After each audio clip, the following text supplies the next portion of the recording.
有请主持人赵传。欢迎电视机前的观众朋友走进天津卫视的大型情感节目《爱情保卫战》，看看今天请来的几位老师他们是谁？著名的媒体评论人于伯宏于老师，欢迎伯宏兄。著名节目主持人莎娜老师，欢迎莎娜老师。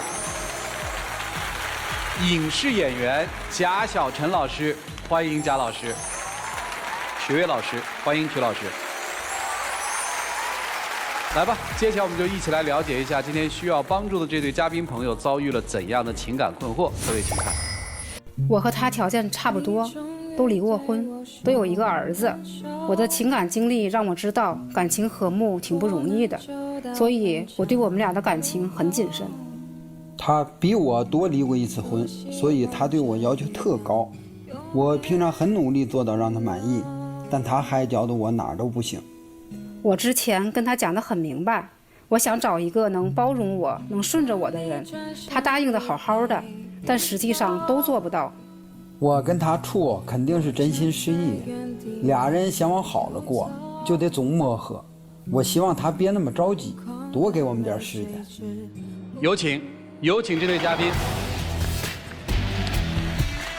郝先生48岁，来自河北，厨师；李女士44岁，来自河北职员。有请两位，有请。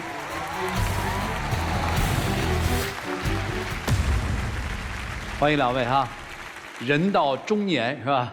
今天来是要干嘛呢？我们俩交往了1年多了，最近有点交往不下去了，所以过来调解一下。哦，是谁提出说我们来调解？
我也跟他提过，我说你呀，把你儿子接到唐山来。哎，好建议。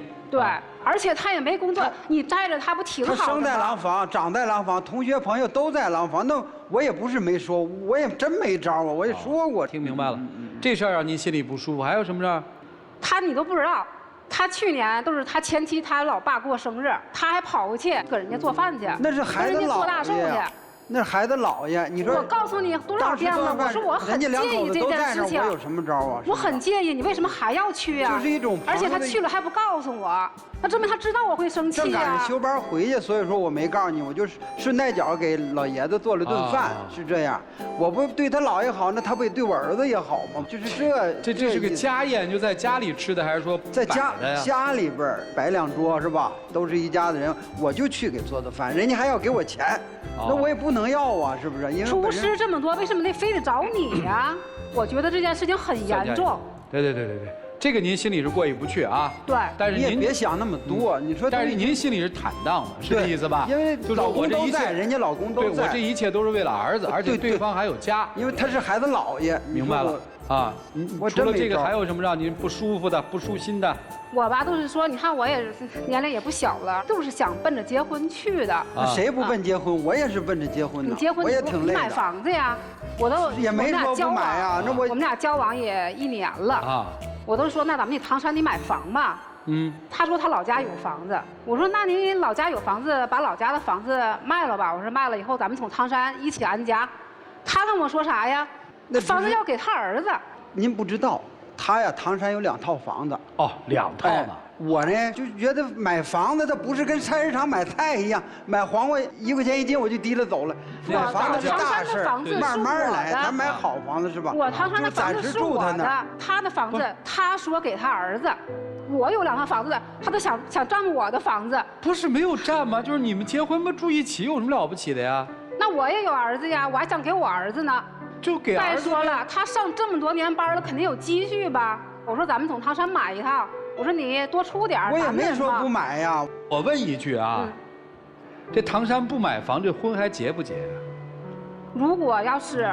这没钱，他真的没有钱，咱就真没钱。我认可他啊，他唐山没房子，我会跟他结。也就是说，现在实际上您不认可他呗，是这意思吧？嗯。那您不认可他在哪儿呢？因为他有积蓄，他不买房。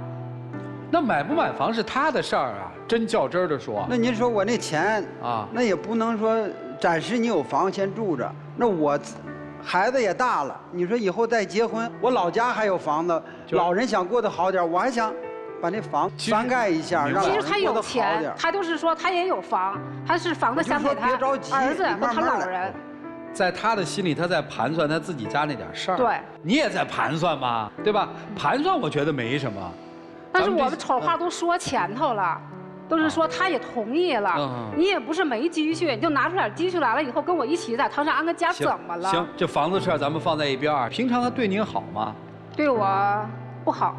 哦，这个怎么理解呢？我就是说我这个年龄了，我就是不需要你给我来虚的，我都是想来点实际的。啊，你没事了，你少回去2趟，多在唐山陪陪我，帮我干一些都是说女人干不了的，都是家里边儿子我也得照顾啊，也得回去呀。我们家的那个水龙头那个把手坏了以后，当时不没有扳子吗？要有扳子，我就跟他说让他帮我修一下。他都说没有扳子，不给我修。那你没扳子，你可以借去呀。你过一段时间了以后，你可以找扳子呀。当时结果他到现在都没给我修上。哦，是没修，忘了后来。那您就是没给我当回事儿啊。抛开水龙头不说的事儿，平常也对您不好。平常嘛，他也是。给我买点小礼物，今儿送我一个口红，明儿送个香水儿。哦，那为了哄你开心不是？过了一段时间，没准又给你捧把花过来。哦，这个您不要是吧？我要了。啊，那您说这不好？我刚开始的时候吧，都是说觉得哎，还挺浪漫，毕竟原来2段婚姻也都没这么浪漫过，也挺开心的。但是他总送。完了，隔3茬我都送，隔3茬我都送，送我这心里都没底了。我儿子给我出的是想让咱俩更好。是我这个我都是说啊，我说你这个不对呀，肯定是一肚子花花肠子，一般人他达不到这样啊，这么会哄女人开心呢。我哪有功夫去啊？我都没功夫。他是跟我说，他儿子给他出的主意，就是哄您开心也不行。不是说哄我开心不行，我都觉得他吧。不走心对我，他刚才也说了，是他儿子给他出的主意啊。这是爷俩都是说联合起来，先把我给搞到手，搞到手了以后，房子的问题也解决了呀。这是啊，这俩人都是商量好的，我觉得。哎，这一天心眼小，说这位先生看中您2套房子了是吧？我觉得有可能吧。行，我都觉得他吧，就是说一点实际的行动也不干啊。就是我们家车该验车了，我都跟他说，我说你帮我去验把车吧。完了跟他说了好多遍，他都没有去给我验，最后还是我自己去验的。当时正遇着婚宴，必须得在那，得，因为我是主厨，就是在我们这酒店，对，一般的头菜呀、主菜都是我去负责做。哦，所以说就是那天正赶上。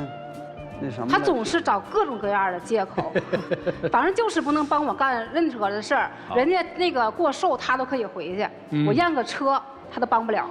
那在唐山你们怎么生活？您在我们老板给我们租的那个地儿，就是宿舍。主持人，你都不知道他那个宿舍有多脏，满地都是灰。完了以后，那个下水道都反味儿。你说他那个地漏坏了，他都不知道给你盖上点儿，那真是一进屋跟进厕所似的。那小徒弟们干的事儿，我这么个大厨，我能干那个吗？厨师，你在厨房你小徒弟干，你在家也小徒弟干呢。你说他这人还挺邋遢。我这人吧特别好干净，我都跟你说了，我说你下班了以后都是说别马上来见我，因为他厨师嘛，身上满身的油烟味儿，着急见你，着急陪你不是？都熏得你难受。我都跟他说，我说你下次给我洗干净了来。不是新店设备不全，就是还没到那设施。今天我说了听了，明天没说忘了。您听见了吗？听着老师们还说我这呢，在家不知道说我什么。我在家我没说你，我这是气过头了啊！不扩大想象啊，这个您儿子20是吧？对，我儿子。您儿子呢？22。单身啊，还是结婚了，还是怎么样？单身，我儿子还在上学呢。儿子为什么那么喜欢他呢？我儿子谈不上特别喜欢吧，他可能是更多的是心疼我，想都是让我有人照顾我，因为我脾气也确实是有点小个性。您这都能接受哈？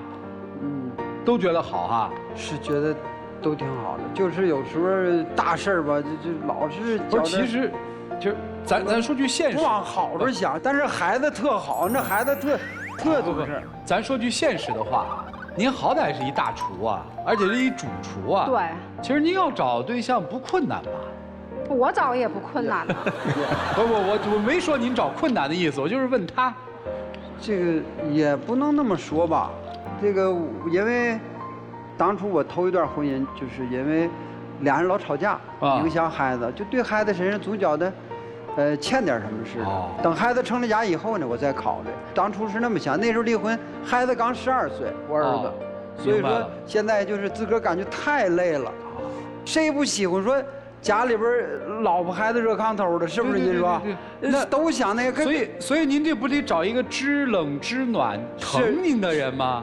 是啊。其实主持人我也挺疼他的。他挺。他腰不好，那个因为他也是算一种职业病嘛，还有静脉曲张，我都给他买那个静脉曲张袜，完了还带着他去看腿什么的。是。那个今天儿子来了是吧？对，儿子来了。我们有请李女士的儿子来，有请啊。大小伙子，22岁。对。您是喜欢这孩子是吧？对，觉得这孩子好。对，特别的优秀。22了。对，22了。应该大学快毕业了吧？对，今年大4。啊，要毕业是吧？对，要毕业。大4之后怎么着？回唐山还是怎么着？先继续读研究生。已经考上了。对，是保送的。哦，保研的。对。那成绩好啊。什么专业啊？机械工程。这更厉害了啊！你给我们分析分析，为什么希望妈妈跟这个叔叔还能再往下处下去？我就是出于一个什么考虑呢？就是我可能就是将来可能不在妈妈身边了啊。你在哪儿读书？在北京。哦，北京啊，研基本就能留了是吧？可能会留吧。然后如果留的话，妈妈自己一个人也太孤单了啊。然后说，如果要是有一个人能照顾妈妈，最起码生病的时候能去把她送到医院去啊。我肯定也会回来，但是我回来的话，可能就要1-2个小时、2-3个小时之后了啊。所以说，我就希望有一个人能留在妈妈身边守护妈妈。哎，通过你对这个叔叔了解，你觉得他是合适照顾你妈妈的人选吗？我觉得就是通过平常的一些小事吧，就虽然说我妈说的这些，她是这个不做那个不做的。其实也有做的地方可能就是有些毛病就会放大了一点啊。然后我妈妈其实也是刀子嘴豆腐心啊。然后叔叔呢人也还可以，反正对我平常也都挺好。然后我还是希望他们2个能就是继续的。行，我提几个问题啊。第一个问题是，如果我是假设啊，就是如果妈妈和这叔叔相处的还真不错，房子呢叔叔跟妈妈先住着，他们是使用权。这所有权归你，这事儿你介不介意？啊，我当然不介意了啊，因为我现在也长大了嘛。然后，其实我妈就是刚才说这么多问题，尤其是房子的问题，她其实都是为了我嘛啊。然后我觉得，就是我妈其实这些东西都可以放下了。将来我有自己的家庭了之后，她肯定自己一个人的话肯定会孤单。我希望她能够就是抛开我的一些想法吧，追求她自己的幸福。哎，假设妈妈跟叔叔结婚了。你以后肯定结婚，对吧？对。突然妈妈跟叔叔说，我们想跟你那儿去生活生活，你愿意接纳吗？我愿意。你愿意？你媳妇儿就未来的媳妇儿愿意吗？想过这么复杂的问题吗？我觉得你能面对吗？你觉得？那就找一个好一点的女朋友。特别单纯啊，特别懂事儿，对，而且看得出来就是希望妈妈幸福。我这么刁难你这2个问题，我是想跟你说，他们的事儿你别管。妈妈是跟这个叔叔交往，还是跟其他的叔叔交往，你只要记住一点就行了。只要妈妈喜欢，不管那叔叔什么样，你能接纳，我觉得就已经很棒了。所以你好好读你的书，就带着你这个让妈妈幸福的思想，一家人快乐的思想往前走就行了。剩下的你相信他们大人，好吗？好，谢谢你啊！好，谢谢。请回，请回，请回啊！我估计你看见儿子，你都羡慕死了。其实羡慕并不来自于说，是不是保研，对，而是来自于自己那个儿子20岁，不应该再叫孩子了吧？他得工作吧？为什么不工作呢？就是自个儿想法挺那种。要干嘛呀？他就是照顾孩子太好了。有打个游戏，在家里边。离婚之后，儿子一直是您带？对，始终我带。我忙于工作，也就没怎么太管他，所以说总觉得您是愧疚的，欠孩子的。那他成长是跟爷爷奶奶呀，还是？因为我父母在老家，我们家离市里边有20公里吧。啊。他在市里边房子，我自己房子那儿住。那实际上面基本上是自己单独生活，是这意思？对对。然后在这个生活里面，实际上面他是没有人规范和约束的，是这意思吧？是。然后您自己还觉得又欠他，对，所以就是这么一段关系摆在这儿了。嘴里虽然说这不行那不行，我看还稍微觉得他们不行，你说他们不行的时候还有点舍不得，是这样吗？对，就是这么一段关系，这里面有现实的，有理想的，有爱情，可能还有一些更现实的成人世界的权衡。我不知道老师们怎么看待这段关系，让我们一起进入丘比特问卷。刚才女士讲了，你耿耿于怀，他回去照顾他的儿子，还有他的前妻也在照顾他的儿子。对，我恰恰认为这是我们应该为他们肯定和点赞的。我们现在有一些夫妻，一旦离婚了以后，殃及孩子，就不管孩子，你担心他们死灰复燃，人家已经再婚5年了，他已经单身8年了。如果有这样的一种旧情复发，那在5年前他就可以复发了，为什么还要等到今天呢？那么像这样的一种情况下，恰恰说明这一个男人他还是有亲情、有家庭责任的。另外，你耿耿于怀，他现在的住处一团糟，我想等到他走进婚姻以后，这样的乱象他就改变了。恕我直言，我倒担心你有一点渴望再婚，但你也犹豫再婚，恐惧再婚，害怕再婚，是你怕重蹈覆辙，是不是？这一个问题就很显然。所以你现在不仅仅是谨慎，是慎之又慎了，大可不必。我们复杂问题简单化操作，它同样可以获得醇厚的幸福，好不好？这一个问题你还真要反思下，可能你的担心有点过度了。好，梳理了一下你们的关系，然后送一个词给你们，叫做相互取暖。中年人的爱情，大家都说相互取暖的成分更大。我们过了那个特别激情的谈情说爱的那个年纪了，也经历过人生的种种，有磨难，有波折，有各自的人生阅历。那么在这样的情况下，两个人在一起，更大的程度就是相互取暖，而不要针尖对麦芒。但是我之前跟他相处的时候，我都告诉他了，我都想找一个对我好的、听我话的人。为什么要让他一定按照你的要求来改变，而你不按照他的想法去改变呢？每一个人身上都有缺陷和问题。你一直戴着有色眼镜去看他的缺点的话，把他的缺点放大，去找这样一个符合您心目当中那个形象要求的一个第3任丈夫的话，那您一定会失败。这是您打造出来的一个人。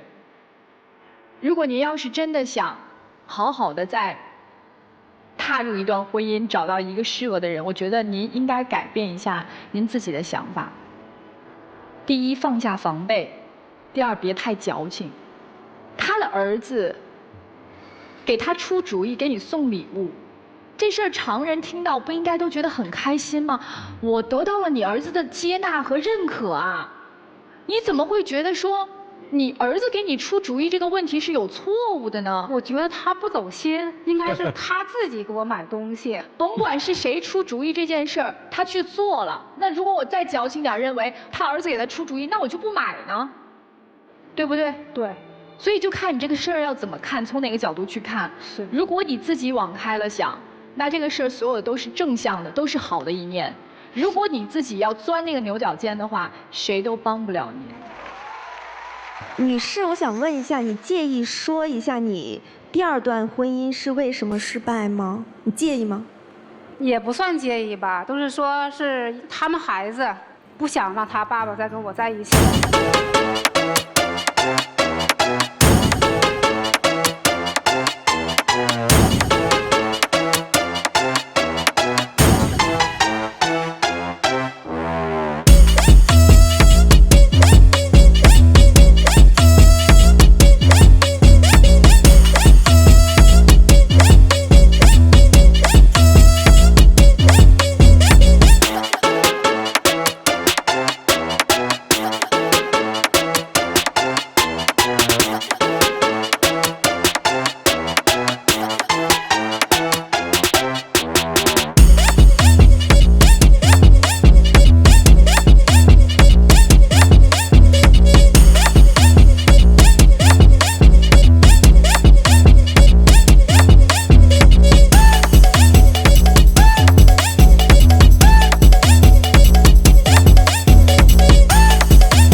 是他的儿子又那么支持你们在一起，其实你们应该是幸福的。老师，我想插一句，就是他从来没说过孩子坏话，就是指出他的缺点。对对对，他没说他坏话，说我知道，我明白，没说过我儿子坏话。我明白，你看，就在这一刻，他都在保护你。其实他真的很爱你，知道吗？他不允许任何人说你不好，多想想对方的优点吧。谢谢。首先，我想为两个孩子点赞，两个孩子都非常好。其实你们应该向两个孩子多学习，学习什么呢？学习独立、进步，包括你们的爱情是在前进的。中年人再婚，我觉得最大的问题不是财产问题，最大的问题是你们是否能调节自己的心理，把自己的心态转成现在最大的心理依托是谁？应该是彼此。你们俩都没有做到这一点。你最想的是我的儿子，我要补偿回来。女生心里其实最大的是跟以前的婚姻做比较。我相信你选择他的第一前提就是他孩子认可我。其实他孩子在帮助他父亲追你的时候，你其实心里很满足。你潜移默化的在和自己以前的婚姻过往做比较，这是再婚的一个最大的一个忌讳。千万不要和以前比，走出去，把彼此的心都放在对方身上。而你的儿子真像你所说的那么不成熟吗？我看未必。他能够希望自己的父亲能有一个新的生活的开始，这就是成熟。还有，两个人都要从原先的这种生活模式中出来，跟儿子相依为命是一种模式要出来，同样跟过去的家庭也要一定程度的走出来。个人之见啊，老爷的那件事可去可不去，要去问他，我去做这件事，你开心吗？不开心可以不去，你在那儿其实是可有可无的角色。老爷子觉得我做菜两摆清位，谁是核心？他呀，影响你们家庭的和谐的事儿不做，跟孩子在一起，其实你可以有另外的方式嘛，接过来都是可以的，是不是？只要你走出原来的生活轨迹，找到一个新的核心点，这事儿就好解决了。所以我希望你们2个人把目光多在对方身上去聚焦。孩子都长大了，孩子自有孩子的道路，你们现在需要考虑的最重要的是自己的路怎么走，就这样。好，谢谢曲总。哎呀，好焦虑的呢。我觉得对你们俩来说都有几个问题要想。第一，你要找个什么样的人？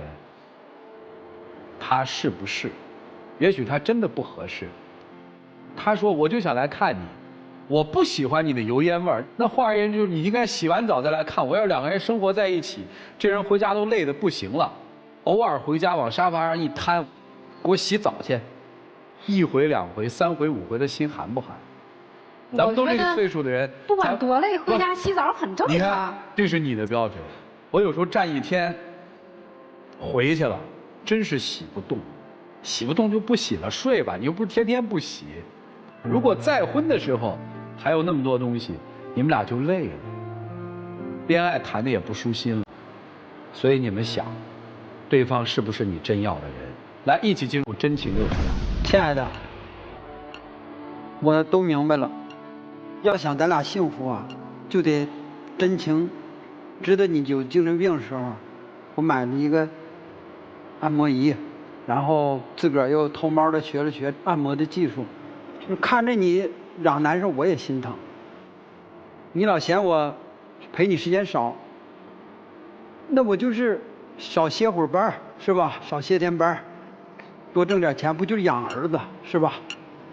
然后我想说的是，就是我的嘴笨，您是嘴太笨了，您说的全是反话。亲爱的，我儿子负担很重啊，我没时间陪你，但是我是对你好的。我给你学了按摩了，但是我没时间给你揉，了解你那片心，所以我们只是接触的很短的时间，而您跟他交往了1年多的时间，您来做判断好吗？谢谢2位啊，请回，请回，请回。来，请关门，了解一下他们自己的选择吧，请开门。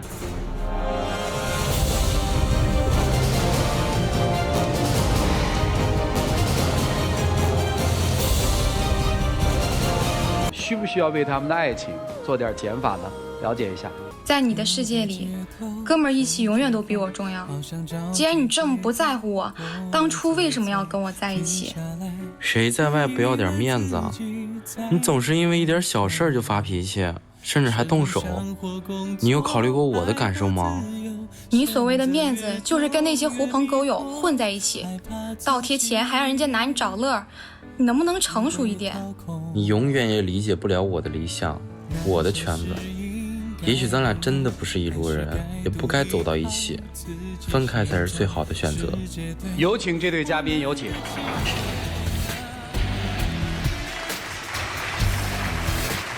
小杜，21岁，来自内蒙古学生，有请小杜。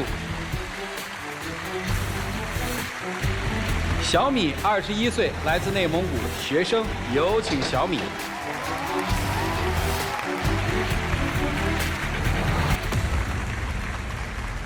欢迎2位年轻人啊！这个是通过人介绍认识的，还是自由恋爱啊？我们是通过朋友介绍认识的，他对我可能被我的魅力所折服了。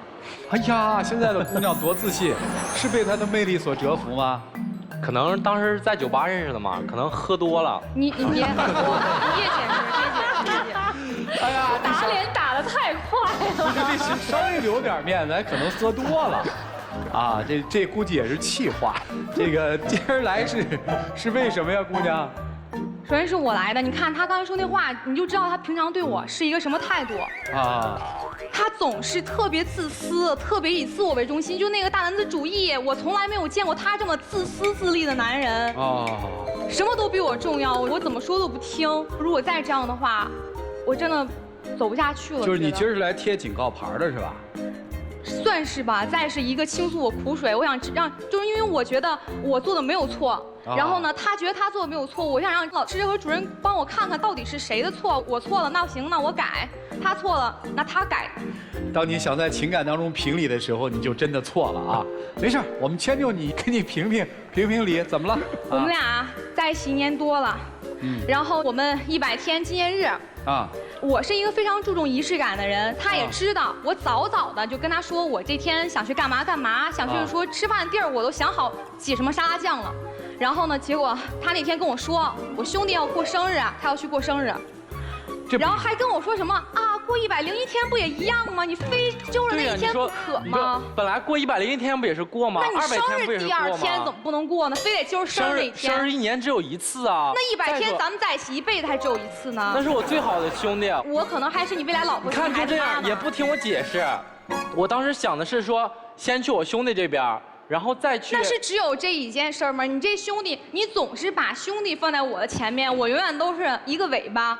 那次咱们俩去约会看电影，结果好，电影看到一半，你这兄弟给你打个电话说，哎，小杜，咱俩去打游戏。然后因为我们2个学校不在一个地方嘛，可能高铁1个小时，我想着多陪他一会儿，然后我就行，那去吧。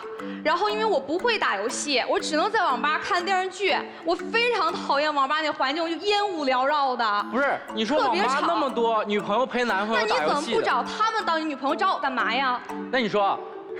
你不爱打游戏，我还不爱约会呢，不爱逛街呢。那我也陪你逛了呀。别的男生还陪人家女朋友约会，怎么就到你这不行？我陪你逛了呀，吃饭也吃了，电影也看了，但是电影我实在是不爱看，而且快演完了吧当时。为什么我能为你考虑？我能陪你去网吧，你不能陪我多看那么一点点电影吗？有那么难吗？那你怎么不站在我角度考虑呢？我就是想放松放松，跟我兄弟打游戏，怎么了？听明白了，女生要说的是你兄弟比我重要。男生说：“我兄弟就是比你重要，人家也没遮着眼着，对不对？对，是兄弟比他重要吧？我想说我的意思，人家没有回避这问题啊。我表达意思不是说一定要就我比兄弟重要，我想说你最起码别老把我放兄弟后面，最起码你4次2次找兄弟，2次找我也行啊。他从来不这样。不是，在我看来，这2个东西是相辅相成的，就是你什么都别说，我现在当着就是主持人和嘉宾的面，我就问你，我再给你一次机会。”你是跟我去过100天纪念日，你还是去和你兄弟过生日？你说，和我兄弟过生日。那我主任我没什么可说的了。这男生他就这样，对朋友是这样，对其他的呢？其实说到这事儿，我突然就想，他对我这么强硬的态度，本来我这个事儿可能不想拿到台上来跟大家说，但是已经。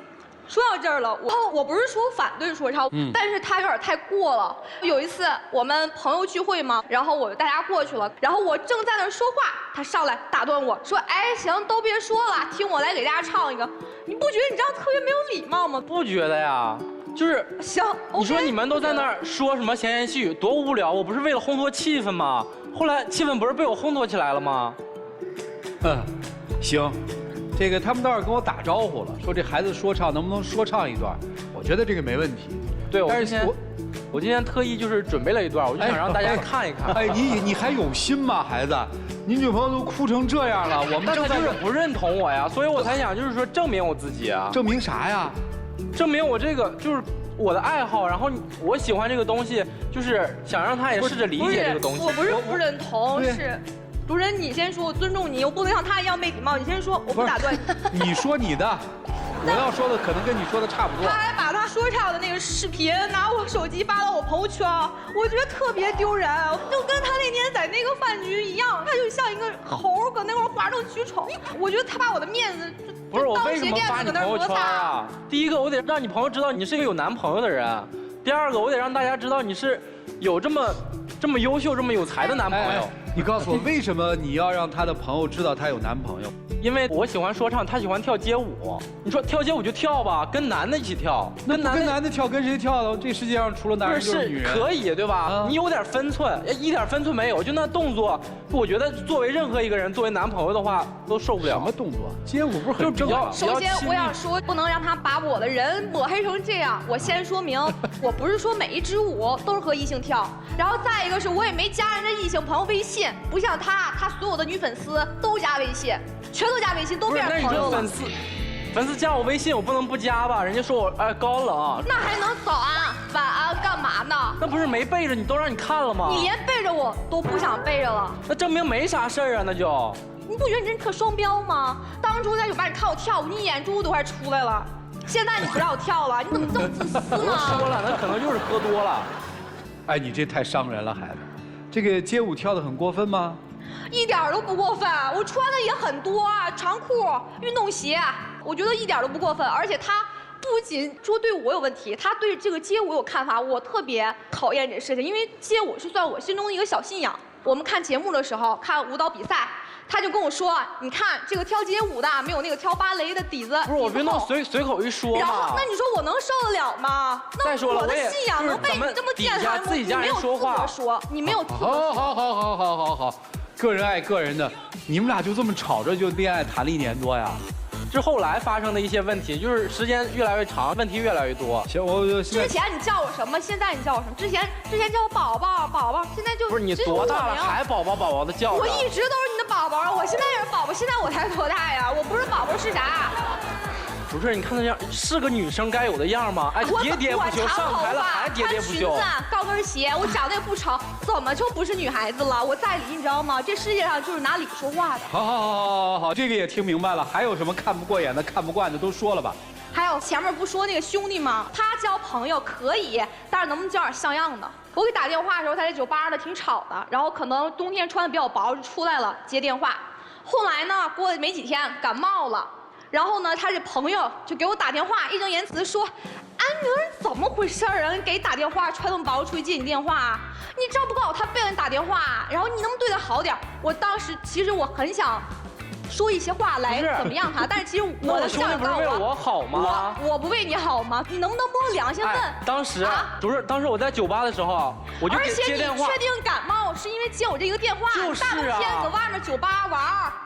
你还赖我了，赖我这个电话。你好意思说吗？我接你电话晚了1秒，你都生气，在那边又急眼不行，寻死寻活的。我寻死寻活，我寻死寻行，我寻死寻活行了吧？你也是，哎，现在在台上就是你这么大的小伙，自己冻感冒了，对吗？你本身就不对，对吧？你不会照顾自己，是不对。然后你还找哥们儿给你自己的女朋友打电话说，不是我让的，这个不是我让的。你们的朋友是不是都介入到你们的这个生活里？我的朋友很少，因为我本身就我没有异性朋友，而且我身边的女朋友就很珍贵，我只珍惜那么1、2个。平常我们也关系那么好，他从来不会太多的对我们是做评价，因为劝和不劝分啊。他那不是朋友，他之前在酒吧做兼职。然后就可能认识了那么一圈朋友，然后还经常给他倒贴买酒喝，他就觉得自己飘了能耐了。上次我在酒吧旁边看着你，你就颠颠上去，就是小猪来唱一个，你就直接给人家唱，怎么着你点录机呀？你是你点你就唱，点你就唱。我不跟你说了吗？你也说了，我是在酒吧兼职，那人家在我这儿消费了，我有时候请人家吃顿饭也很正常。真把自己当个人物了，是吗？你现在就是觉身在此山中，我是局外人，我看透了呢。我给你叫醒，你还不愿意，还赖我。这姑娘嘴是够快的，也很厉害啊。我感觉她就是不太懂我们的兄弟情谊嘛。然后你说兄弟这一块也就算了，但是她上升到我亲人的阶段，这个我不理解，怎么还有亲人呢？就是我有一个亲姐姐嘛，她就是总是看不上我姐姐，然后说我姐姐坏话啊啥的。不是，你能不能睁着眼说话？她总在朋友圈发她和她姐姐拉手的照片，然后就她跟她姐拉手怎么了？很正常啊。不是，那是小时候的照片。那她都不怎么发我俩照片。她姐的醋你吃什么呀？哎呦我的天哪！那我俩打视频电话的，我俩打视频电话的时候，她姐姐还在她房间跟她聊天。我俩聊天的时候，她打断我就不是，那就正常姐弟俩在那聊天有什么问题吗？我真理解不了。兄弟姐姐，哎，然后就总猜疑我和我姐姐。我怎么可能猜你和你姐姐呢？因为我觉得你姐姐就是我姐姐，我是奔着以后到你家去跟你谈恋爱的。姑娘，你想多了，她姐真是她姐，不是你姐。我觉得她应该说唱，她街舞。你发现她那个嘴特别快，你没有跟她来一首歌，她跟不上她。我感觉我挺能说的，对吧？啊。但是我感觉我真的在她面前说不过。听明白了，理儿太多了。我是觉得一个人清楚自己的作为和地位特别重要。就是你清楚你在这姑娘心目当中的地位是什么吗？清楚。什么地位？就是非常重要，但我总觉得他缺少一些安全感。很重要。对。哎，一个男人怎么能那么对自己爱的女人说话呢？你的意思不是说我眼瞎了才看中你的吗？而且在这么一个场合，你就是想争一时之长短吗？不是，我就也是气话。你不能在这个场合说，他多没面子呀！哎，这小伙在你心目的地位应该很重要吧？你喜欢他什么呀？喜欢一个人还有为什么？当然喜欢有一个人有为什么啦？没有。哦，没有，那你好行，我不问喜欢为什么喜欢他，我这么问，你喜欢他什么？他一开始追我的时候，我们就需要1个小时高铁嘛，2个城市，然后他就我可能发微信，我说我今天肚子疼，他就明天第2天他就来了。啊，男生追女生都那样，他就来了，就给我买很多我爱吃的，所有的我的爱好他都记着。就我性格可能大家也看到我可能比较强势啊，然后就在他面前我能撒撒娇，跟他好好聊聊天，说一些我经历的什么事儿，我为什么那么做啊，我都喜欢跟他说。他那个时候给我感觉特别男人，但是我没想到现在变成这样。2个人有点像小冤家是吧？在一起就打，不在一起还真是想分还有点难，对吧？听听老师们怎么说，好不好？来，我们一起进入丘比特问卷。男生刚才说的话，我认为你说的真是气话，目的是为了捍卫自己的面子，对吧？对。但你有没有考虑过他的面子？女生非常在乎你心中他的位置。哎，位置有时候我们说不排序，但无形当中它真能说明很多的问题。这一点我认为姑娘没错。她说你的有一些问题，我认为你还真需要考量。作为一个小男生，我们讲义气、讲情义，这是优点。但是这个义气、情义，有时候我们还需要理性的去把握。哥们打电话去奚落你的女朋友，这不是帮忙，这是在帮倒忙。他们太把自己当你自己人了。还有，你痴迷喊麦，你喜欢街舞，这都很正常啊。在我们的现实生活当中，是找不到一对性格和兴趣爱好完全相同的人，怎么办呢？那就相互尊重，相互包容，相互善待，就像善待你们的感情，好吗？谢谢包红星啊，来莎娜老师。你俩感情上有一个特别简单的一个问题，就3个字：认同感。我不觉得你们2个人彼此有很深的喜欢，是因为你们2个人最基本的一点，相互不认同。你不认同他的爱好，你不认同他的梦想，他视为自己信仰的街舞，你去诋毁；他觉得给自己长面儿的一个爱好，你去诋毁。所以我不觉得喜欢啊，喜欢一个人不就是应该支持他的喜欢，支持他的爱好，支持他的梦想吗？然后我更多的想说小米的是，我觉得你一直活在一种叫做自我感动的情绪当中，你把很多的情绪都会放大，然后自我感动、自我委屈。你听过一个故事，就是讲一对老夫妻，这个妻子爱这个丈夫爱到什么程度呢？就是她每次做鱼的时候，她都把这个鱼肉剪好了、剔好刺，端到丈夫的面前给丈夫吃，自己默默地在厨房吃鱼头。到2个人都白发苍苍的时候，老爷爷就跟这个老奶奶说：“你能不能为我烧制一次鱼头？”然后这个老奶奶特别不理解，就说：“为什么要吃鱼头呢？”老爷爷说：“你不知道吗？其实我最爱吃的就是鱼头。”这个故事说明一个什么道理？懂你比爱你更重要。就是这种自我感动的情绪很可怕。你总觉得我付出了我的一切，可是你付出的这一切是对方想要的吗？不是吗？如果不是啊，对方想要什么你要问对方啊，而不是用你认为我爱的方式去爱对方。你觉得他那个手机屏幕坏了，他要面子，你给他换一个新的，但是你却忽略了在这1个月当中你对他的冷淡，所以你没有搞清楚他要什么，你就在自我感动。如果你真的喜欢一个女生的话，你不会当着这么多人的面说出很不尊重她的话，所以没有那么互相喜欢，那就到此为止，何必折磨自己呢？谢谢。好，谢谢莎娜老师。我觉得男生你的情商太低了，每一次说出来的话都让女生，我不想跟你再说了。其实这个真的是很伤人的。比如说，女生已经很认真的跟你讲，你告诉我100天纪念日还有你兄弟生日，你到底跟谁过？其实他要的并不是分析哪个更重要，他只是要在这个场合可能你哄他一下，但你不，你永远都是情商很低的，把他一下子给怼回去了。其实可能你心里爱他，但你的嘴巴好硬啊。而女生呢，其实我很理解你，我像你这么大的时候，我也是这样，总是爱得歇斯底里，天天哭。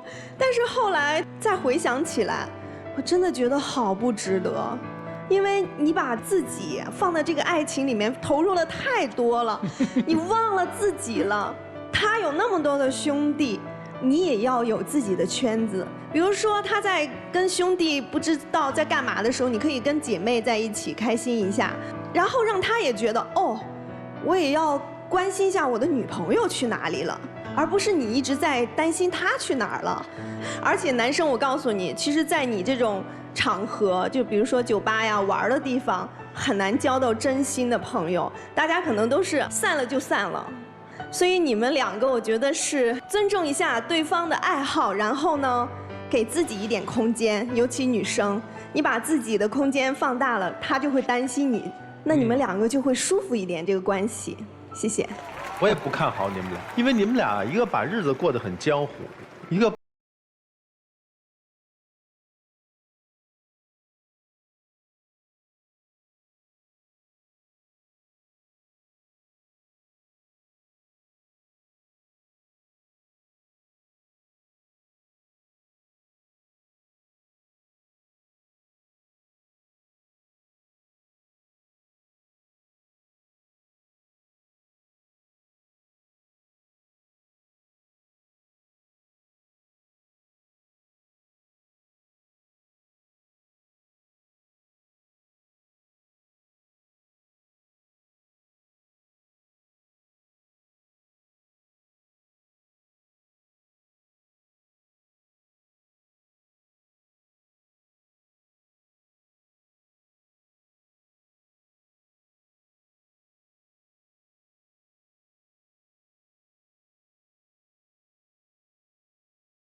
自私了，你们心里是没有别人的。你不管爱不爱他，请你尊重他。今天你台上太不尊重他。也许你爱死了他，但是面对一个不尊重你的人，希望你自己要克